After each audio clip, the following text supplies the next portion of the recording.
கடலுக்கு அருகில் மற்றொரு கடல் போல காட்சியளிக்கிறது மெரினா. எப்போதும் பரபரப்பாக இருக்கும் மெரினா கடற்கரை கொரோனா காரணமாக மூடப்பட்டிருந்த நிலையில் தற்போது அதனை நிவர் புயல் யாருமற்ற வனாந்திரமாக உருவாக்கிவிட்டு சென்றுள்ளது.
நேற்று புயல் தொடங்குவதற்கு முன்னரே மீனவ மக்கள் தங்கள் படகுகளை பாதுகாப்பாக வைக்க தொடங்கிய நிலையில் காற்று அதிகமாக வீசத் தொடங்கியிருந்தது.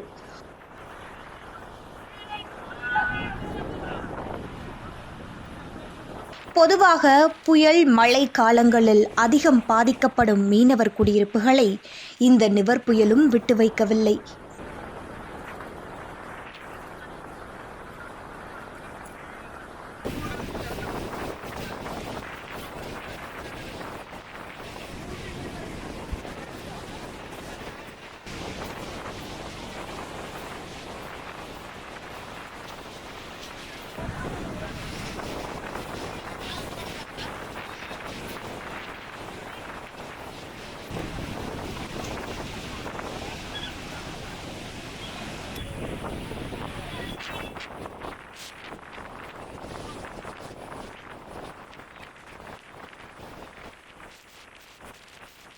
நள்ளிரவில் கல்பாக்கம் இடையே கரையை கடந்த புயல் சென்னை மாநகருக்குள் பெரிய பாதிப்புகளை உருவாக்கவில்லை என்றாலும் மழைநீர் வெள்ளம் காரணமாக சாலைகளில் குளம் போல் தேங்கியிருந்தன.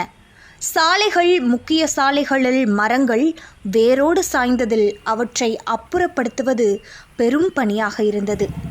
புயல் மழை ஏற்படுத்திவிட்டு போகும் பாதிப்புகள் அடுத்த சில நாட்களுக்கு மக்களின் வாழ்வாதாரத்தை பெரிய கேள்விக்குறியாக்கும் நிலையில் புயல் மழை ஏற்படுத்திவிட்டு போகும் பாதிப்புகள் அடுத்த சில நாட்களுக்கு மக்களின் வாழ்வாதாரத்தை பெரிய கேள்விக்குறியாக்கும் நிலையில் இந்த புயல் மழை இழப்புகளிலிருந்தும் மீண்டு வருவதற்கு நாட்கள் எடுத்துக்கொள்ளும் என்றே தோன்றுகிறது.